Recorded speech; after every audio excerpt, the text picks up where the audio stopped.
बिस्मिल्लाहिर्रहमानिर्रहीम, अस्सलाम वालेकुम। सिली पॉइंट आप देख रहे हैं, मैं हूं आपका मेज़बान आसिफ खान। क्रिकेट की दुनिया से, पाकिस्तान क्रिकेट की दुनिया से काफ़ी ख़बरें हैं आज हमारे पास। आज हम डिस्कस करेंगे तमामी उमूर पर बातचीत हम करेंगे। पाकिस्तान की टीम ने वेस्ट इंडीज़ के साथ सीरीज़ खेलनी है, उसमें नया कप्तान है पाकिस्तान के पास, बाबर आजम। नया इन अ सेंस के काफ़ी अरसे के बाद, 3 बरस के बाद कप्तानी एक मरतबा फिर संभाली है बाबर आजम ने। तो क्या रहेगा, क्या उम्मीद है, उस पर बात करेंगे। मेरे साथ शरीक गुफ्तगू हैं कराची स्टूडियोज़ में, पाकिस्तान के लिए टेस्ट मैच क्रिकेट खेले, बहुत शोला बयां मुकर्रर हैं, तनवीर अहमद साहब। अस्सलाम वालेकुम। वालेकुम सलाम। ये पेन क्यों फेंका था आपने? पेन इस वजह से फेंका क्योंकि मैं जल्दी में कुछ लिखना था, आप मेरी तरफ आए तो मैंने फेंका नहीं, ऐसे प्यार से रखा पेन को। देखें ना, ये पेन फेंकने की बात की, गेंद फेंकने की अगर बात करूं तो दुनिया में आज तक इनसे तेज़ गेंद किसी ने नहीं फेंकी है। हमारे साथ इस्लामाबाद से बजरिया वीडियो लिंक मौजूद है, one of the greatest of the game, Shoaib Akhtar साहब। अस्सलाम वालेकुम शोएब भाई, कैसे हैं आप? जी वालेकुम। आपसे मैं आपसे शुरू करता हूँ। वेस्ट इंडीज़ के ख़िलाफ़ आप भी खेले हैं, बड़ी अच्छी परफॉर्मेंस आपकी रही है, आपने 5 विकेट्स भी हासिल किए, बड़े बड़े बल्लेबाजों को आपने तंग किया। लारा को जो गेंद आपने मारी थी आज भी याद करते हैं। पाकिस्तान की बॉलिंग लाइनअप देखें तो बड़ी वीक नज़र आती है। अब्बास हैं उसमें, खुर्रम शहजाद हैं, उसके अलावा अली हैं। इस बॉलिंग लाइनअप के साथ कुछ उम्मीद आप रखते हैं वेस्ट इंडीज़ में टेस्ट मैचेस के हवाले से? Again, it'll be a tough series for Pakistan fast bowlers, and it'll be a tough series for a new captain जो 3 साल बाद आए हैं. But having said that, I think it's going to be not going to be easy series. और पाकिस्तान वैसे test matches बहुत कम खेलता है, और पाकिस्तान यहाँ पे obviously बहुत जोर लगाना पड़ता है। यहाँ विकटें वेस्ट इंडीज़ वाली वो वाली विकटें नहीं रही जहाँ पे बहुत तेज बॉल कैरी करता था, ये कैरी थ्रू करेंगे। अब पता नहीं किस किस्म विकेट बनाते हैं, but having said that I think bear that in mind, Pakistan should put a good fight back on the field, but let's see what happens यार। अभी तो कबल वक्त होगा बहुत कुछ कहना। आकिब जावेद साहब जो पाकिस्तान के सिलेक्टर भी हैं, उनके मुताबिक एक टेस्ट भी जीत जाए ना इंग्लैंड सीरीज़ में और वेस्ट इंडीज़ सीरीज़ में तो बड़ी बात होगी। ये तो वक्त ही बताएगा। देखिए, एज आई सेड बिफोर के it be TUF series, this not gonna be easy series. और यहाँ पे आपको लंबी चौड़ी बॉलिंग भी करनी पड़ेगी। अगर विकेटें उन्होंने बिल्कुल फटा बना दी तो again there is a huge chance that कि लंबा चौड़ा स्कोर हो। लेकिन मुझे लगता है कि वेस्ट इंडीज वाले बेहतर इन माइंड रखेंगे कि यहाँ पे स्विमिंग ट्रैक बने, और जिसकी वजह से पाकिस्तान को ज़रा अर्ली ऑन स्ट्रगल करते हैं। पाकिस्तान की बैटिंग आपको पता है, जहाँ बॉल थोड़ा बहुत हिलता है और पाकिस्तान थोड़ा स्ट्रगल करती है। दो के West Indies a very good bowling side, I think it will be tough competition for Pakistan. Tanveer, bowling side बहुत अच्छी है वेस्ट इंडीज़ की। कीमार रोश ने अभी 300 विकेट्स भी लिए, तो पाकिस्तान के चांस वो जो कल जो हम बात कर रहे थे, मतलब इतने ज़्यादा चांस नज़र नहीं आते। देखिए आखिरी जो मैंने जो वहाँ टेस्ट सीरीज़ खेली थी और आखिरी टेस्ट मैच जो मैंने वेस्ट इंडीज़ खेला 2011 में, उस टाइम तो बिल्कुल ही फ्लैट विकेट्स थी। ठीक है, वो टाइम जो है ना वो सारा स्पिनर्स का होता था। हमारी तरफ से भी स्पिनर्स ने आउट किए, उनकी तरफ से भी आउट किए। लेकिन आखिरी 1.5-2 साल में आप देखें 2-3 सीरीज़ उन्होंने खेली है, वो उन्होंने भी लगता है थोड़ा सा गेयर शिफ्ट किया है। स्पिन से वो फास्ट बॉलर्स के ऊपर आए हैं। जिस तरह आपने बात की कि मारोश ने भी 300 आउट किए, फिर उसके बाद जो है सील्स जो है, अलजरी जोसेफ जो है, ये भी ठीक ठाक फास्ट बॉलर, अच्छी पेस है। स्पेशली मैं सील्स की बात करूं, वो नया बॉल इतना ज़बरदस्त करता है, इतनी अच्छी जगह पे वो करता है, उसको खेलना काफ़ी मुश्किल होगा। और हमने आखिरी 2-3 सीरीज़ में इनको ये देखा, जिस किस्म की पिचेस बन रही हैं, थोड़ी सी सपोर्टिंग पिचेस, हल्की सी घास भी वो छोड़ रहे हैं अब। तो मुझे लगता है कि शायद पाकिस्तान के अगेंस्ट भी वो इसी तरीके से जाएंगे। लेकिन अगर वो घास वाली पिच पे जाते भी हैं जहाँ पे फास्ट बॉलर्स को थोड़ी सपोर्ट भी मिलेगी, तो फिर 100% अब्बास को भी फ़ायदा होना चाहिए, क्योंकि उसके 800 तकरीबन आउट है फर्स्ट क्लास क्रिकेट में। फिर उसके बाद खुर्रम शहजाद की बात करते तो हम कहते हैं कि यार ये प्रोडक्ट है डोमेस्टिक क्रिकेट का, जो कि मानते हैं बांग्लादेश के अगेंस्ट उसने इतनी उस लेवल की बॉलिंग नहीं की है। फिर उसके बाद मोहम्मद अली का आपने कम बैक करवाया कि जी इनको वापस लेके आओ। हालांकि टेस्ट की परफॉर्मेंस जो 4 टेस्ट मैच खेले, 104 का स्ट्राइक रेट उनका टेस्ट क्रिकेट का, 6 आउट किए हुए, उस हिसाब से जो उन्होंने 4 टेस्ट मैच खेले वो तो बिल्कुल एक्सपोज हो गए थे, एवरेज बॉलर लग रहे थे जो पाकिस्तान में उन्होंने खेला। फिर उबैद शाह परफॉर्म करके दिखाएं, आपका नाम आपको डाला है। फिर आमिर जमाल। तो कहने का मकसद ये है कि अगर आपको फास्ट बॉलिंग की कहीं ना कहीं सपोर्ट मिलती है तो फिर हमारे बॉलर्स को भी एक क्लास शो करनी है अगेंस्ट वेस्ट इंडीज़ बैट्समैन कि चले जी हमें समझ आ रही है। लेकिन अगर आपके फास्ट बॉलर्स ये मैं बता दूं कि आपकी सारी फास्ट बॉलर डिपेंड ही आपके बॉलिंग डिपेंड ही फास्ट बॉलर पे कर रही है। शोएब भाई, इब्तिदा में आपने बात की थी कि नया कप्तान है, 3 साल के बाद आया है, तो बाबर आजम को कैप्टनसी लेनी चाहिए थी कि नहीं? पहला सवाल तो ये है मेरे आपसे। उनको कप्तानी से उन्होंने खुद इस्तीफा दिया था 2023 में। What is your take on this? I don't know, क्योंकि शाइन की परफॉर्मेंस इतनी अच्छी नहीं थी एज कैप्टन, तो वो जस्टिफाई नहीं कर रहे थे, तो ऑब्वियसली किसी को बनाना था, तो बेहतर ऑप्शन यही लगी है कि बाबर को बना देते हैं। तो basically run of the mills चीज़ें चल रही हैं, हमें मेकशिफ्ट चीज़ें चल रही हैं, जिसमें यही डिसीजन बेहतर लग रहा था, किसी को कप्तान बना दे। सिलेक्टर्स का डिसीजन था ये, क्योंकि सिलेक्टर्स कप्तान की मशवरा देते हैं कब चेयरमैन को, फिर वो कप्तान रखता है। सिलेक्टर्स अगर देखें तो वो एक से ज़्यादा जगह मसरूफ़ नज़र आते हैं। मिसबा को देख लें आप, आकिब को देखें आप सरफराज को देखें, असद शफीक को देखें, तो ये क्या एक से ज़्यादा जिम्मेदारियों की वजह से, आपकी इस पे क्या पॉइंट ऑफ व्यू है? एक से ज़्यादा जिम्मेदारी होनी चाहिए?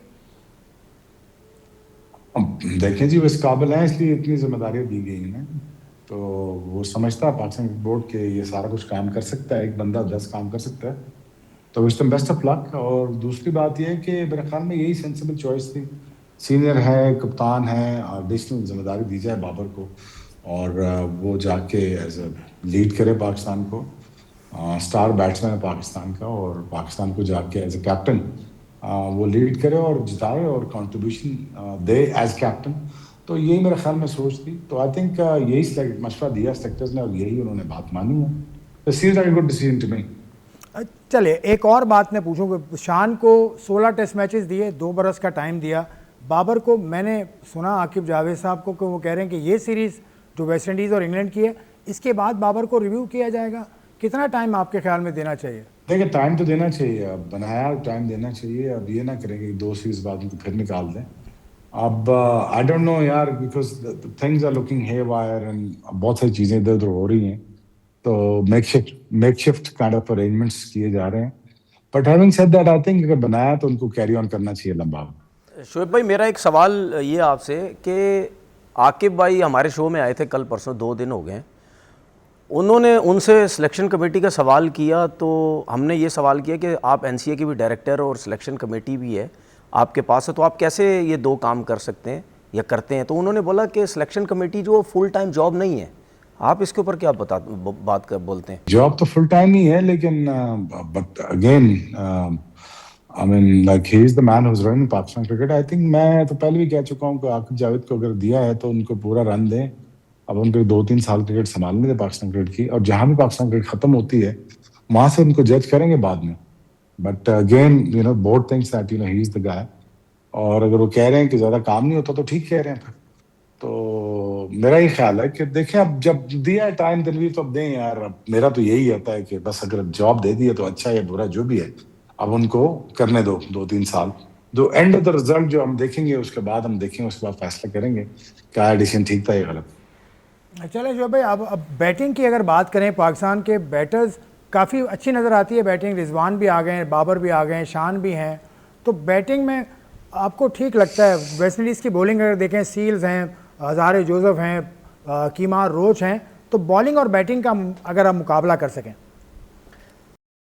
वो तनवीर ने कह दिया ना आपको कि अगर आप सीमिंग ट्रैक बना दिया तो then you are in for big trouble. यहाँ बॉल जहाँ भी थोड़ा बहुत हिलना शुरू हुआ तो फिर आपके बैट्समैन इतने टेक्निकल साउंड नहीं है कि सीमिंग ट्रैक के ऊपर खेल सकते, और वेस्ट इंडीज यही चीज़ कैपिटलाइज करेगा। ठीक है, थोड़ा सा और इंटरनेशनली भी कुछ हुआ है। इंग्लैंड के जो कोच हैं ब्रेंडन मैकलम, जो कोच थे टेस्ट मैच क्रिकेट के, उनको हटा दिया गया। उस पर तनवीर तो बात कर चुके हैं, आप उस सवाल से अगर आप कुछ कहना चाहें टेस्ट क्रिकेट से as a test head coach. हाँ जी, कंट्रीब्यूशन है उनकी थोड़ी सी, वो वनडे क्रिकेट की सोच अपनी T20 की सोच टेस्ट क्रिकेट में लेके आए, अच्छा लगा formula for 1 or 2 years। But you no, आप क्रिकेट टेक्निकल गेम है, टैक्टिकल गेम है, आपको उसमें टाइम स्पेंड करना पड़ता है, मार धाड़ के आप निकल तो सकते हैं 1-2 टेस्ट मैचेस में। कुछ टेस्ट मैचेस में हुआ भी ऐसा, मिसबा ने स्कोर किया है, 100 किया है उसने भी, फास्टेस्ट 100 किया हुआ है। But again you know, it's a long format, इसको लॉन्ग फॉर्मेट की तरह ही खेलना चाहिए। बट इनोवेशन उन्होंने लाई, hats off to him, he done a lot for test cricket. I think he done amazing job when it comes to producing the result in test matches. चलें आखिरी बात आपसे पूछूंगा, इंडिया की क्रिकेट टीम जिस तरह से हारी है T20 में, उसके बाद बहुत ज़्यादा वहाँ पर शोर हो रहा है कि कप्तान सही नहीं बनाया था या जो गौतम गंभीर है उनके ऊपर सारी जिम्मेदारी उन्होंने डाल दी। ये जल्दी नहीं कर रहे इंडिया वाले या इंडिया के लोग कि अभी एक ही तो सीरीज़ हारा है इंडिया, या 2 सीरीज़ आयरलैंड की भी मिला लें अगर? देखें, इंडिया पाकिस्तान जब भी कहीं बाहर जाएगा, आयरलैंड जाएगा, इंग्लैंड जाएगा, जहाँ पे सीमिंग ट्रैक होगा वहां पे शॉट्स आपके नहीं लगेंगे जितने सारी से आप शॉट्स मारते हैं यहाँ पे सब कॉन्टिनेंट में। तो आपकी टेक्निक चैलेंज हो जाती है। जब टेक्निक चैलेंज हो जाती है तो बहुत सारे रेंज ऑफ शॉट्स ना, बहुत सारे बच्चों के जो इंडियन बच्चे हैं वो नहीं अप्लाई कर सके अपनी टेक्निक को, और वहां पे वो एक्सपोज हुए हैं। तो आई थिंक क्रिटिसिज्म तो बनता है, लेकिन but this guy has won almost everything, Gautam Gambhir. तो but you know drawing board पे वापस जाएं, सोचें, और cut for role kind of player रखने पड़ेंगे, क्योंकि हर फॉर्मेट दूसरे फॉर्मेट से फर्क है और डिमांड फर्क है। तो आई थिंक ये नज़र में रखें तो इंशाल्लाह think India will make a strong comeback. मतलब आप इस हक में नहीं है कि गौतम गंभीर को वाइट बॉल का कोच से हटाया जाए जिस तरह की बातें हो रही हैं? नहीं हटाना चाहिए। वो अच्छा बंदा है, वो अच्छा कर रहा है। एक सीरीज से कुछ नहीं होता है। I mean he is trying and testing many things, trying to give a chance to many youngsters, so I think you shouldn't do that. Shoaib भाई, ये आखिरी सवाल है मेरा। देखिए शोएब भाई, अब गौतम गंभीर जब से आए हैं एकदम से रिटायरमेंट दे दी, रोहित शर्मा ने एकदम से रिटायरमेंट दे दी, विराट कोहली ने एकदम से रिटायरमेंट दे दी, जडेजा ने, फिर अश्विन ने। तो आप नहीं समझते कि ये गौतम गंभीर जब से आए हैं उसके बाद से ये सारी चीज़ें शुरू हुई हैं कि सीनियर लड़के जो है वो रिटायर होने लग गए? फिर उसके बाद सूर्या कुमार यादव 2 टूर्नामेंट उसने जितवाए, उसको भी बाहर कर दिया गया। क्या ये रीज़न गौतम गंभीर की वजह से नहीं हो सकता ये सारा? I don't think so. Virat Kohli इतना बड़ा नाम है यार, वो खुद डिसाइड करेगा अपने फैसले। I think he is the biggest star of the India as we speak right now, and he is done a lot, and so is Rohit Sharma, World Cup भी जीता हुआ। I think there's this their personal decision that it's enough to just hang up the boots and let's take it easy। मतलब तनवीर ने जो बात की वो मुझे भी उससे एक बात याद आ गई कि अगर कोहली की बात करें तो 10,000 रन करने में चंद 100 रन उसके बाकी हैं। उसने जो रिटायरमेंट का फैसला किया टेस्ट मैच से, आपको कोई और वजह समझ आती है इसकी? जी मैं उनसे आज रात को फोन करता हूँ, पूछ के आपको बताता हूँ। हाँ चलें, बहुत बहुत शुक्रिया शोएब भाई आपने बहुत बहुत शुक्रिया शोएब भाई। फिर अगले प्रोग्राम तक के लिए आपसे इजाज़त चाहेंगे, रात को फ़ोन करके बताएंगे वो। अगर शोएब भाई ने फ़ोन करके पूछ लिया तो हमारे लिए आसानी हो जाएगी, वो सीधा सीधा बता देंगे कि भाई किसकी वजह से रिटायर। चलें ठीक है, ये तो बातें चलती रहेंगी। शोएब अख्तर साहब हमारे साथ मौजूद थे, हमेशा की तरह उन्होंने बहुत अथॉरिटी के साथ हर सवाल का जवाब दिया और अपना ओपिनियन रखा। एक ब्रेक के बाद आपसे दोबारा मिलते हैं।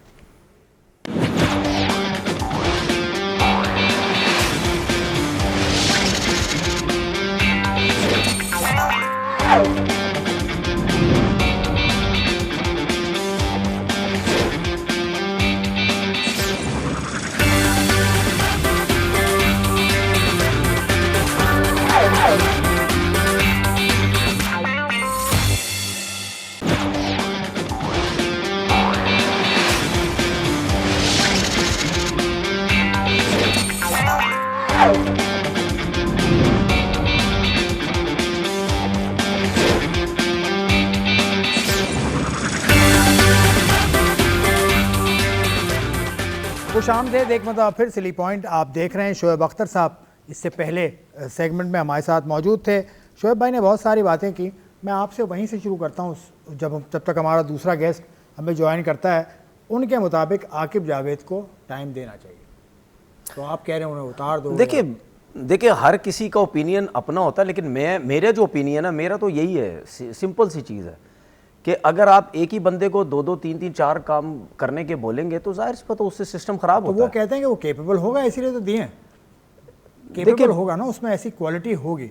लेकिन सिर्फ आकिब में जितनी भी देखिए ये क्वालिटी मिसबाह में भी है। देखिए अगर मैं आपको एक चीज़ बताऊं, अगर ये चीज़ इतनी अच्छी होती ना, तो और मैं आपको बता दूं ये चीज़ की बात, एनसीए में कोचेस भी जो रीजन में काम करते हैं वो आके एनसीए में भी काम। मैं यही तो कह रहा हूँ, सुने ना, अगर ये चीज़ें इतनी अच्छी होती ना तो बाहर के लोग जिनमें प्रॉपर सिस्टम चलता ना, तो मेरे ख्याल में वो भी एक बंदे से 4-4 काम जो है वो करवाते रहते। वो तो कहते हैं सबसे पहले एक बंदे को 5 काम दे दो, हमें हायर करने की ज़रूरत क्या, और लोग लेने की ज़रूरत नहीं है।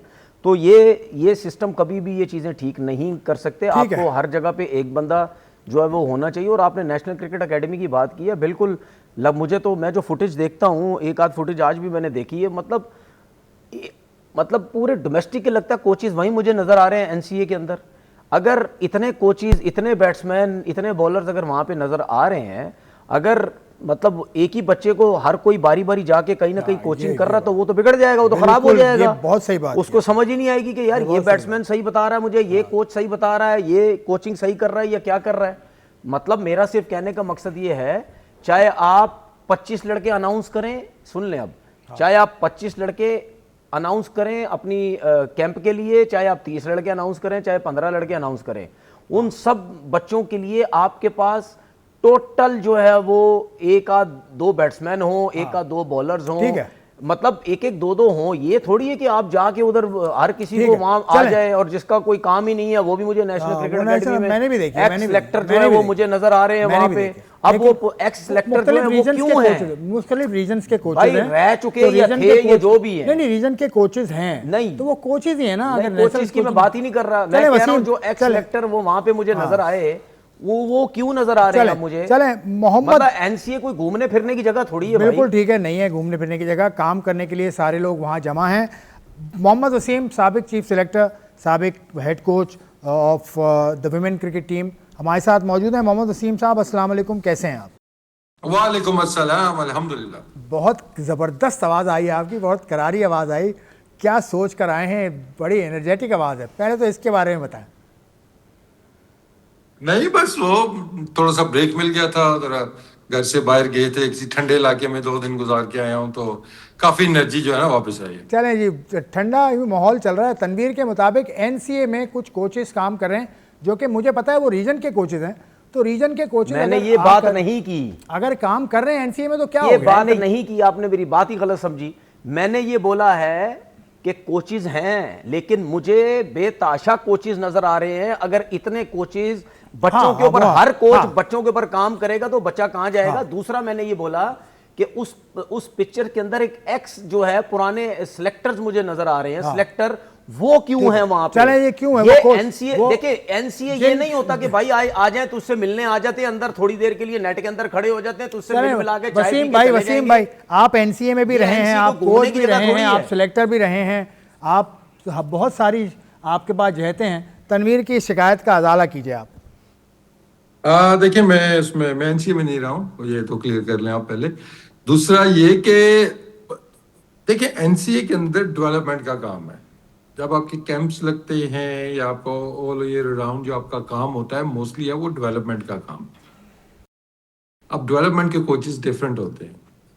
जब आप टीम में खिलाते हैं, चाहे वो इंटरनेशनल टीम है, चाहे वो आपकी रीजन की टीम है, वो आती है परफॉर्मेंस कोचेस के अंडर। अब हमारे यहाँ तो ये कॉन्सेप्ट है नहीं, हमारा तो यही है कि जो भी आपको लग रहा है ठीक है, ये परफॉर्मेंस भी करा लेगा, ये डेवलपमेंट भी कर लेगा। एक तो हमें ये चीज़ समझनी होगी कि एनसीए के अंदर हमें डेवलपमेंट कोचेस चाहिए कि जिनकी ट्रेनिंग भी इस तरह की हुई भी हो और वो लड़कों को ट्रेन भी उस हिसाब से करें, जाके इनको टेक्निकी मसले हैं, उनके एडजस्टमेंट्स करवानी है, वो एनसीए के अंदर होती हैं, स्पेशली नई लौट आती है आपकी। परफॉर्मेंस कोचेस जो हैं, जब आप टीम के साथ हैं तो आपने रिजल्ट्स प्रोड्यूस करने हैं, आपने ना टेक्निक ठीक करानी है वहाँ पे, ना आपने कोई एक्शन चेंजेस कराने हैं बॉलर्स के। आपको जो मिल गई है टीम एक आपके पास, आपने उससे मैक्सिमाइज करनी है उनकी परफॉर्मेंस। बैट्समैनों से रन्स करवाने हैं, बॉलरों से विकेटें आपने दिलवानी है। तो एक तो मैं ये थोड़ा सा हमें वो क्लियर करना होगा कि हमारे पास कौन स्पेशलिस्ट कौन से हैं, मतलब कौन से ऐसे कोचेज हैं जो स्पेशलिस्ट डेवलपमेंट कोचेज हैं, कौन से ऐसे हैं जो स्पेशलिस्ट परफॉर्मेंस कोचेज हैं। तो ये क्राइटेरिया तभी कोई बनेगा ना। अभी तो ऐसा ही है ना कि बस जो जिसको उठा के हमने वहां पे ऐसे ले गए हैं, कौन से नाम ऐसे हैं, मतलब आप हमारे सीनियर्स भी हैं, खेले हुए भी कुछ साथ हैं, लेकिन वो जब आप देखते हो तो आप वो सोचते हो ना कि यार ये कौन से क्राइटेरिया के तहत आपको ये कोचिंग पेज पर है। थोड़ा सा आगे लेके जाने का मकसद पता क्या होता है? मकसद ये होता है कि जूनियर लेवल के कोचेज़ के एक्सपीरियंस और होते हैं, वहाँ पे और कोचेज़ होते हैं। डोमेस्टिक क्रिकेट के जो कोचेज़ हैं उनका थोड़ा सा एक्सपीरियंस ज़्यादा हो जाता है, जो फर्स्ट क्लास क्रिकेट ग्रेड 2 में वो कोचेज़ लगते हैं। इसी तरीके से जब पाकिस्तान टीम में कोई कोच जाता है तो पाकिस्तान टीम में किसी को भी रखते हैं, वो आप कोशिश करते हैं कि यार जिसके पास बहुत एक्सपीरियंस हो उसको रखें। इसी तरीके से नेशनल क्रिकेट एकेडमी के अंदर जब आप कोई कैंप लगता है, उसमें 5-6 मतलब यानी अगर 30 लड़कों का कैंप लग रहा है, मिसाल के तौर पर 30 लड़कों का आपने कैंप लगाया है, उसमें क्या 15 कोचेस की जरूरत है, आपको 6-7 कोचेस की जरूरत है, बात खत्म हो गई। एक आज स्पिनर रख लिया, 1-2 बैट्समैन चले रख लिए, विकेट कीपर रख लिया, बॉलर रख लिए, 1-2 बॉलर, आपके 6-7 प्लेयर्स बहुत हैं। यहाँ पे हर कोई नजर आ रहा है, जो भी एकेडमी, जो भी फर्स्ट क्लास टीम का कोच है वो नेशनल क्रिकेट एकेडमी में नजर आ रहा है। ऐसा ये चीजें क्यों हैं? तो वसीम ने भी कहा कि ये भी नेशनल क्रिकेट एकेडमी में नहीं गए, आपकी टीम भी ग्रेड 2 में है, नहीं, उन्होंने आप लोग गए हैं कभी? नहीं, ऐसा नहीं है कि ऐसा नहीं है कि वो नहीं गए होंगे, ऐसा तो नहीं हो सकता। उन्होंने कहा आपके सामने कहा, ऐसा तो नहीं है यार, वो चीफ सेलेक्टर रह चुके हैं, कभी तो नेशनल क्रिकेट एकेडमी गए कभी तो गए होंगे, लेकिन कहने का मकसद ये है, मेरी आवाज आ रही है तो मैंने ये कहा है हाँ कि मैं वहां पे कभी रहा नहीं। हाँ गए तो होंगे, लेकिन आपकी टीम को क्या मना है? पाकिस्तान टेलीविजन अगर जाना चाहे जा नहीं सकती? नेशनल क्रिकेट एकेडमी में कोई नेट बुक कर ले, कोई सेशन रख ले, कोई प्रोसीजर क्या है इस काम का? देखिए उसमें अब ऑब्वियसली जब डिपार्टमेंट क्रिकेट की बात होती है तो वो फिर चीजें डिफरेंटली देखी जाती हैं। रीजन का जब होता है तो ऑब्वियसली आपकी एक्सेस ज्यादा होती है, ये नहीं कि होती है, लेकिन आपको मिल जाती है समहाउ अगर आप कोशिश करते हैं। जैसे मैं नॉर्दर्न के साथ जब था तो हमारे जो मैचेस के दौरान कोई प्रैक्टिस होती थी या 2-4 दिन का कैंप होता था, तो एनसीएम ने उस दौर में हमने भी यूज़ की हुई है अपनी टीम के साथ जब लाहौर में मैचेस होते थे। लेकिन अभी जो बात करें ना जूनियर और सीनियर का भी ना एक मैसिव डिफरेंस है। ये तनवीर ने जो बात की है ना जी कि जूनियर के कोचेस ही डिफरेंट होते हैं, सीनियर्स के बिल्कुल वो डिफरेंट होते हैं। अब ये नहीं कि एक कोच है वो अंडर 15 भी कर सकता है, वो अंडर 13 भी कर लेगा, वो आपकी टेस्ट टीम का भी कोच बन जाएगा, नहीं।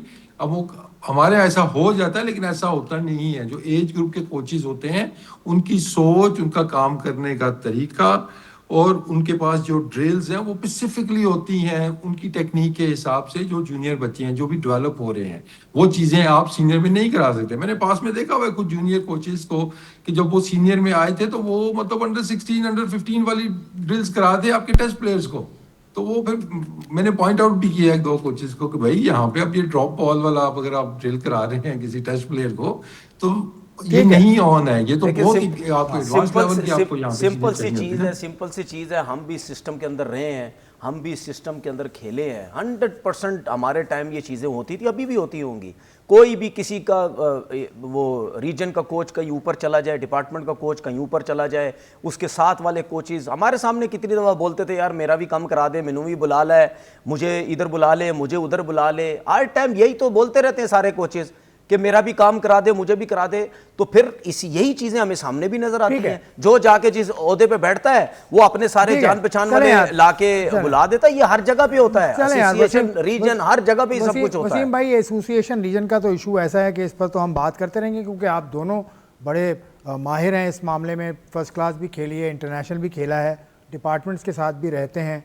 अब सरफराज अहमद और शान मसूद की मैं बात करना चाहूँगा।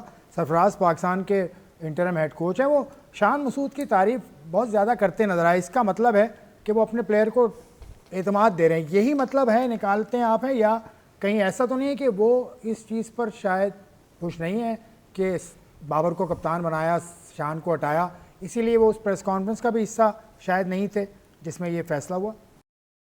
देखिए मैं तो वो जो ग्राउंड के अंदर प्रेस कॉन्फ्रेंस थी या वो इंटरव्यू था मैंने वो देखा था। अब उसके अंदर आप जिस तरफ जाना चाह रहे हैं वो भी हो सकता है, उसमें ये नहीं है कि बिल्कुल उसका कोई इम्कान नहीं है। लेकिन मेरे लिए थोड़ा सा ये था कि हेड कोच आपकी जो नेशनल टीम के हैं उसी फॉर्मेट के हैं और नेशनल सेलेक्टर भी हैं, basically is a decision maker. तो उनको बात जो मेरे ख्याल में जो मैं सुनना चाह रहा था कि हमने बाबर को कप्तान बनाया है, इस वजह से बनाया है, ये हम आगे की चीजें देख रहे हैं। अब जिस तरीके से उन्होंने मुबारकबाद दी ना कि बाबर को मुबारक हो कि वो कैप्टन बन गए हैं, तो मैं मतलब ये होता है कि मुझे खबर मिली है कि भाई बाबर कैप्टन बन गया, मैं उसको दे रहा हूँ मुबारकबाद भी, मुबारक हो बाबर को जी वो कैप्टन बन गए हैं। तो जो मुझे लग रहा है कि सारे इस प्रोसेस के अंदर सरफराज का शायद उतना रोल नहीं रहा जितना कि उनका होना चाहिए था। और वो प्रेस कॉन्फ्रेंस जब टीम अनाउंस हुई थी, अभी जो रेड बॉल की, उसके अंदर भी वो नज़र नहीं आए थे। हालांकि उसी दिन या उससे अगले दिन एक सहाफ़ियों की बड़ी सी एक गैदरिंग थी, वहाँ पे वो प्रेजेंट थे, लेकिन जो उनकी मेन जॉब है जहाँ पे उनको होना चाहिए था वहाँ पे वो मौजूद नहीं थे। तो मुझे लग रहा है कि शायद मतलब सरफराज को और ज़्यादा अथॉरिटी इनको देनी भी चाहिए और सरफराज को अथॉरिटी लेनी भी चाहिए। ये कैसे हो सकता है कि सरफराज ने अपना एक फील्डिंग कोच रखा है और उसको चेंज कर दिया गया है, और मतलब बेसिकली सरफराज की कॉल है ना कि ही इज द हेड कोच, तो उसकी मर्जी का स्टाफ होना चाहिए। उसने स्टाफ रखा अपनी मर्जी से।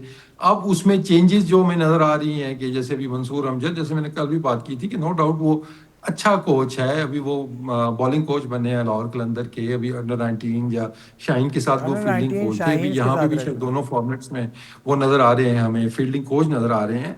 तो आई थिंक हेड कोच के पास ये अथॉरिटी होनी चाहिए और लेनी चाहिए हेड कोच को, कि ये ठीक है। नहीं कि उसका स्टाफ ऐसे चेंज कर दिया जाए। तो उसकी कोई एक्सप्लेनेशन भी नहीं आई ना, बस चुपके से हमें बस एक पता चलता है जी कि 7 को निकाल दिया गया है, और बात ये फैलाई गई जी कि गोरा कोच है, शायद वो इस तरफ आ रहा है। बाद में पता चला गोरा भी चला गया, आपका हाँ कोच वो जो फॉरेन कोच है वो भी नहीं रहा है, और एकदम से मंसूर अमजद आपके दोनों फॉर्मेट्स में शायद वो आ गया। भाई मुझे ये बताएं, बहुत ज़्यादा चीज़ें हैं। पाकिस्तान क्रिकेट भाई बोर्ड ने सवाल से भाई पूछा मुझे ये था। बताएं, असद शफीक की हम बात करते हैं, उसकी कहीं वैल्यू में नज़र नहीं आती। ठीक है, सरफराज की हम बात करते हैं, उसकी कोई वैल्यू में नज़र नहीं आती। वैल्यू है ना, टेस्ट मैच का ठीक हेड है, कोच है आपका। ठीक है। शान मसूद की बात करते हैं, उसकी कोई वैल्यू में नज़र नहीं आती। उसकी मैं रीज़न बताता हूँ ना साहब। जब आप ऐसे टीम के कप्तान को कप्तानी दे देते हैं, जब शान मसूद कप्तान बना तो यही बातें हो रही थी ना यार, शान मसूद की कहीं दूर दूर तक कप्तानी का चक्कर कोई नहीं था, इसको बना दिया कप्तान। और बहुत से लोगों ने बोला कि यार अब इसको कंट्रोल करने की कोशिश होगी। भाई कप्तानी में उसको एक्सपीरियंस है, SNGPL की कप्तानी इस सीजन में भी की ठीक है ना, लेकिन टेस्ट टीम की कप्तानी का कहीं दूर दूर उसको पता नहीं था। ठीक है, असद शफीक के बाद 4-4 काम, सरफराज के बाद 2-2 3-3 काम, मिसबा के बाद 2-2 3-3 काम। ठीक है भाई, ये बात हमेशा याद रखना मेरी, जब एक बंदा 4-4 काम करेगा ना, उसकी कोई वैल्यू नहीं होगी, उसकी कोई नहीं सुनेगा, क्योंकि 3-3 4-4 काम आप खुद एक्सेप्ट कर रहे हैं। जब आप खुद एक्सेप्ट करेंगे तो सबसे पहले तो लोग आपके बारे में सोचेंगे कि यार लगता है इसको 4 के इसको 10 काम भी दे देंगे वो करेगा।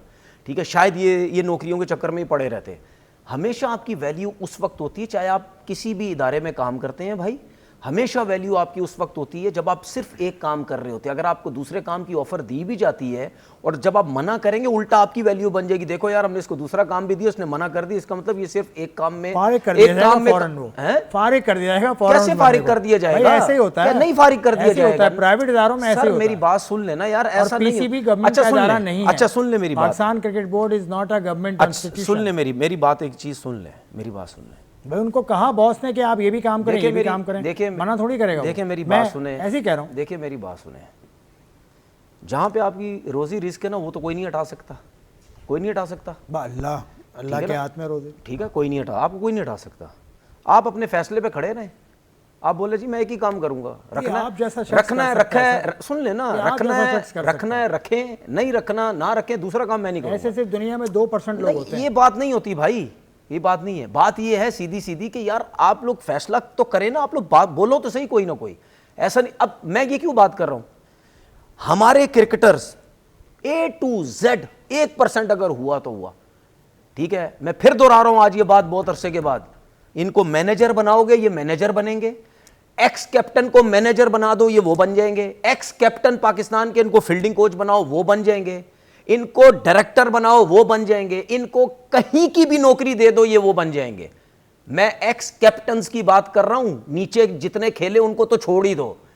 इस वक्त 99% क्रिकेटर्स, इनको किसी भी चीज की ऑफर करोगे ये चले जाएंगे। काबिल है, मुझे लगता है काबिल है किसी और उनको रखने वाले पे आप सवाल करें ना। सर बात ये नहीं है, ये देखिए सुन ले, उन्होंने रखे ना यार ये क्या बात कर रहे हैं, ये बात मुझे समझ नहीं आती किसी चीज की कि भाई अगर आप जो रख रहा है उससे सवाल मेरा, मैं तो उससे करता हूं नहीं कि आप ए हैं, आप क्रिकेट बोर्ड के चेयरमैन यार, ऐसा नहीं होता यार, ऐसा नहीं होता है। से पूछूंगा, देखिए मेरी बात सुने, अगर मिसाल के मैं आपको बोलूं, सुन ले ना, सुन ले, इस प्रोग्राम में जो भी गलत हो रहा है वो प्रोड्यूसर से पूछा जाएगा। अच्छा सुन ले मेरी बात, सुन ले, जो हेड है, मैं अगर आपका हेड हूं, एक मिसाल दे रहा हूं, सुन ले, मैं अगर हेड हूं, आपसे पूछा जाएगा सर, देखो नहीं आप हेड हैं, ठीक है, मैं अगर आपका, सुन लेना, मैं अगर आपका हेड हूं, ठीक है, मैं बोलूंगा यार ये खड्डे में छलांग मार दोगे, यार खड्डे में छलांग मारने की आप सूरत फिर- नहीं है। देखें ये बड़ी आम मिसाल है कि खड्डे में छलांग मार दोगे। अगर आप मुझे कोई लॉजिकल काम देंगे, I would say yes.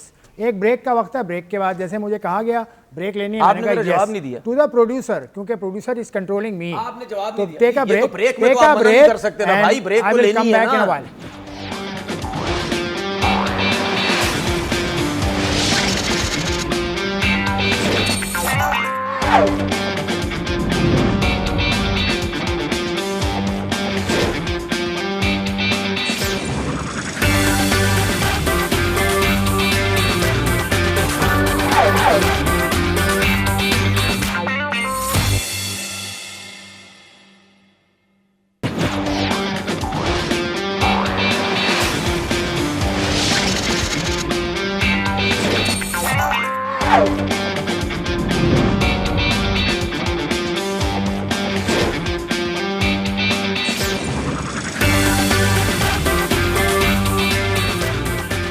Programme में खुशामदेद। आप देख रहे हैं सिली पॉइंट। तनवीर अहमद साहब कराची में मौजूद हैं। तनवीर अहमद साहब से ही बात कर लेता हूँ। वसीम की तरफ मैं जा रहा था, लेकिन मैं नहीं जाऊँगा।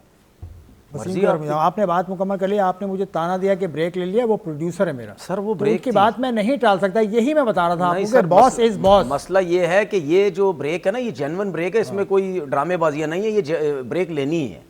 तो ठीक है ये ना? मेरा कहने का गलत मतलब गलत authority बात कोई और वो हो होता है। जाएगी। गलत देखिए, आप Authority सुन कोई ले और होता है। सर, सुन लेना। गलत बात ये हो जाएगी कि अगर प्रोड्यूसर साहब आपको बोले आसिफ भाई तनवीर को वहां बैठने दो और आप इनकी जगह पे आ जाएंगे, अगर आप यहाँ आके बैठ जाएंगे और मैं वहां बैठ जाऊंगा तो हमने गलती की, हमने गलत की है। देखें ये बात मेरा कहने का मकसद है। जिस सलाहियत का मालिक होता है उसको गुना नहीं सर, जाती है। बात ये है कि देखिए सुन ले, मेरा वही शोएब अख्तर वाली बात। देखिए सुन लेना, मैं फिर एक चीज बोलता हूं, ठीक है ना, कि फिर वही बात होगी ना कि यार ये जितने भी क्रिकेटर्स टीवी पे बैठते हैं ना, सिस्टम की बात करते हैं, फिर मैं ये बात बोलता हूं, ये भाषण आगे टीवी में मत दिया करें कि जी बोर्ड में ये हो रहा है, बोर्ड में गलत हो रहा है। बोर्ड में जब आप टीवी पे होते हैं तो बोर्ड के खिलाफ बात करते हैं, जब आप बोर्ड में चले जाते हैं खुद 4-4 नौकरियां लेते हैं, खुद 2-2 नौकरियां लेते हैं, बैठे रहते हैं, उसके बाद जब आपको निकाला जाता है तो आप कहते हैं जी हमने तो ये सब कुछ कर दिया, हमारे पास जो था हमने सब कुछ कर दिया। अब आकिब भाई सिस्टम की बात करते हैं ना, ठीक है, 1.5 साल के अंदर आप सुन लेना, आपने 1.5 साल के अंदर 2 कॉन्ट्रैक्ट्स बना दिए, कहीं बनता है?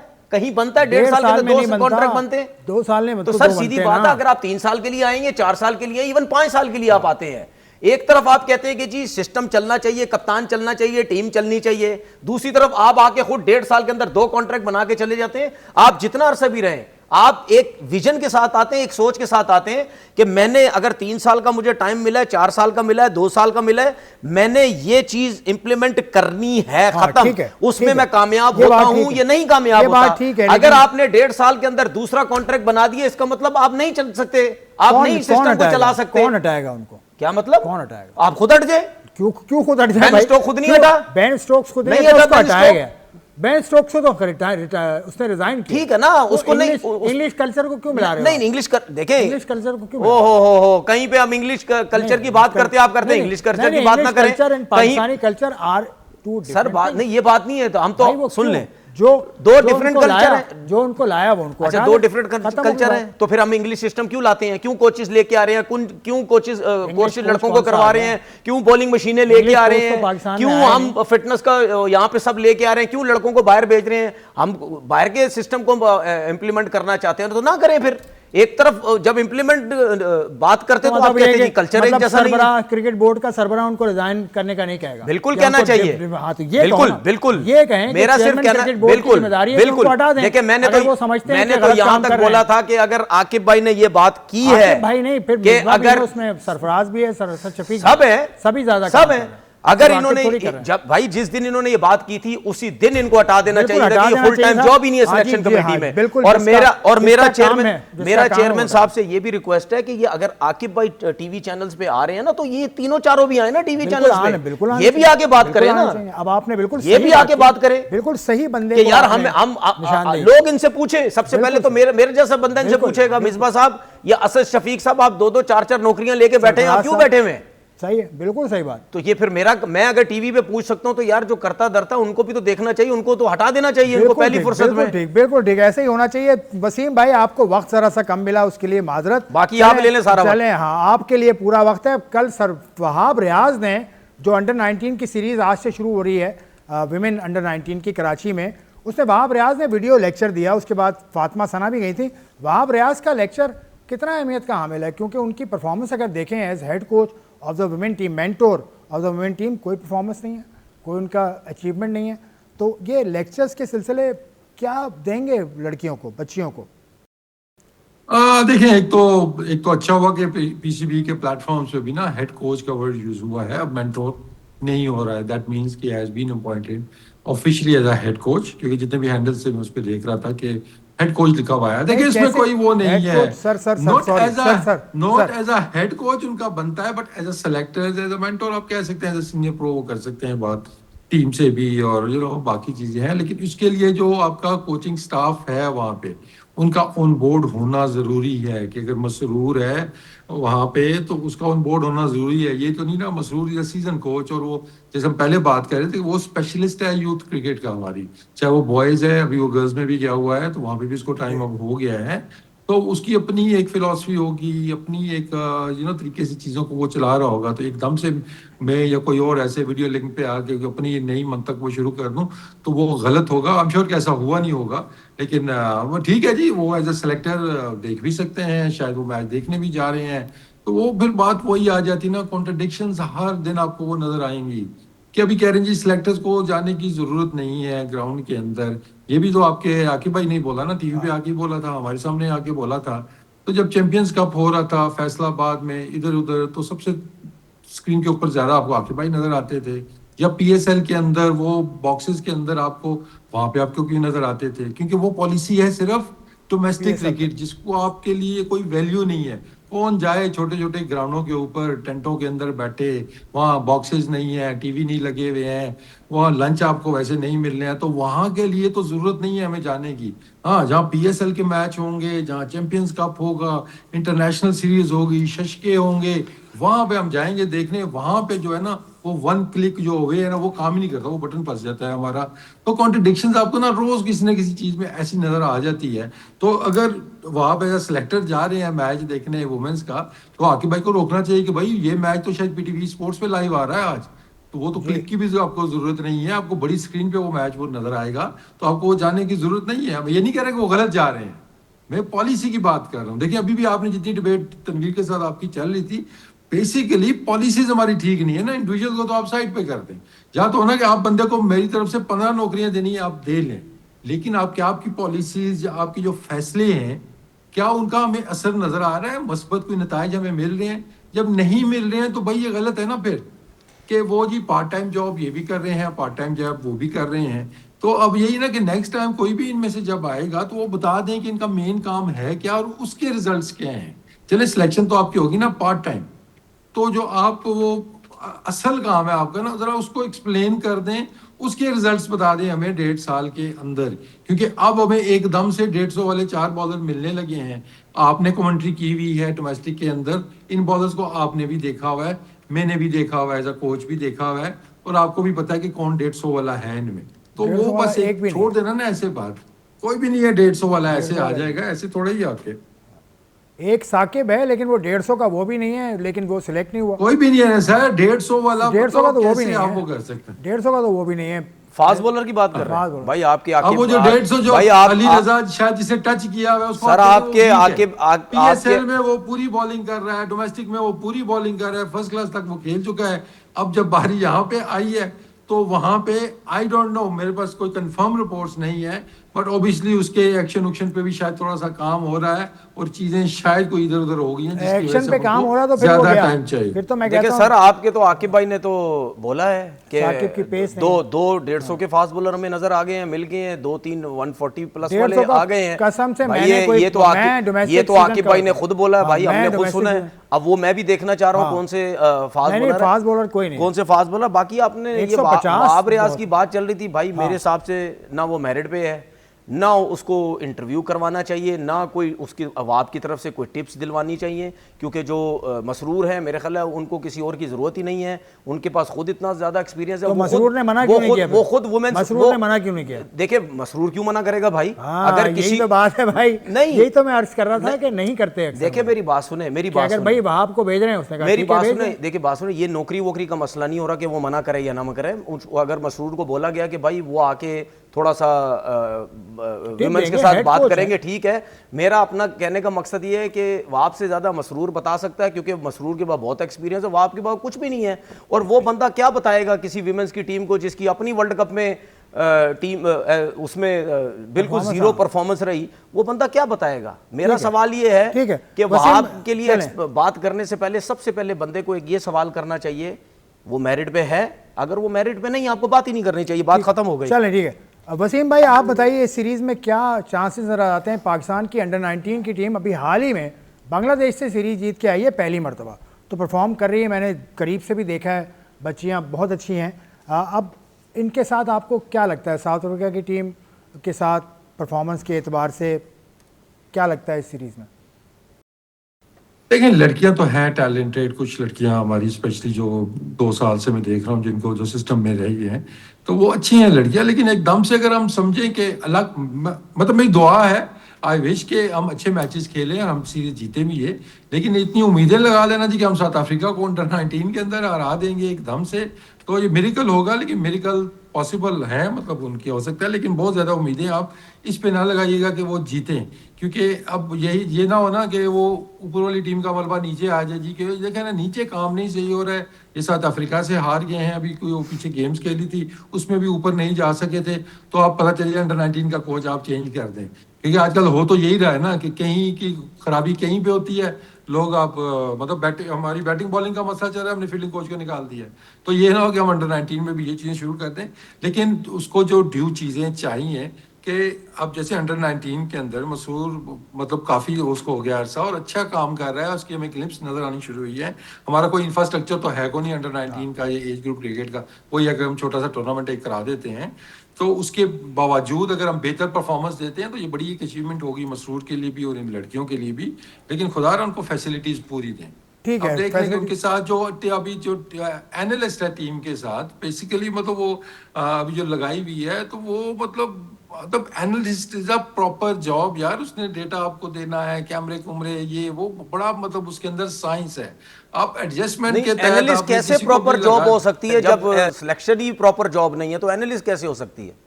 वो नहीं देखे ना अभी, अब वो खातून एक लगाई हुई है उन्होंने, और आपने आज तक सुना है जी कि पाकिस्तान में कोई ऐसी एनालिस्ट है लड़की कि जो क्वालिफाइड है या जिसको काम आता है? कोई नहीं है ना, कभी आपने जिंदगी में नहीं सुना होगा। वो नेशनल टीम की अगर वो लगी हुई है, पाकिस्तान अंडर 19 की नेशनल टीम के साथ अगर वो एज अ एनालिस्ट काम कर रही है, जस्ट बिकॉज कि कोई जॉब हमने देनी थी, चलो जी एनालिस्ट दे देते हैं, तो फिर आप समझ लेना कि क्या मजबूरियां होती हैं। चलें ठीक है वसीम, आपने बड़ा अच्छा नुक्ता उठाया, चलते चलते उठाया, इसको उठा के रखते हैं अगले प्रोग्राम तक के लिए। तनवीर साहब, हमने जिंदगी में पहली दफा सुना कि selection committee full time job नहीं है। चले, इन्होंने परसों ये बात जिंदगी में पहली दफा सुना, पिछले हफ्ते ये बात सुनी थी, अभी तक इनके जहन में घूम रही है, लेकिन बात बिल्कुल सही है। बात बिल्कुल सही है, मैं तो सर पकड़ के बैठ गया हूं, बिल्कुल सही है, सर पकड़ के बैठ गया हूं। सर छोड़ दें अब, क्योंकि सर पकड़ के बैठ गया हूं कि selection committee full time job नहीं है। मतलब अगर ये बात आप कोई भी हमारा सिलेक्टर टीवी पे आके बात करे और क्रिकेट बोर्ड इस पे एक्शन ना ले और क्रिकेट बोर्ड ऐसे बंदे को ना हटाए और फिर भी बैठा हुआ है, मेरी समझ से बाहर है भाई, सीधी बात है। इनकी समझ से बाहर है, लेकिन आपकी समझ के अंदर होगा यकीनन, क्योंकि आपने कमेंट करने हैं हमारे जब सोशल मीडिया पे प्रोग्राम का ये वीडियो क्लिप आप देखेंगे, वीडियो क्लिप्स या रील्स की सूरत में या पूरा प्रोग्राम। शोएब अख्तर साहब ने हमें ज्वाइन किया, उनका शुक्रिया। मोहम्मद वसीम साहब ने हमें ज्वाइन किया, उनका शुक्रिया। तनवीर अहमद साहब हमारे साथ रोज़ की तरह आज भी मौजूद थे, इनका भी शुक्रिया। आपका शुक्रिया। मुझे दीजिए इजाज़त, खुदा हाफिज़।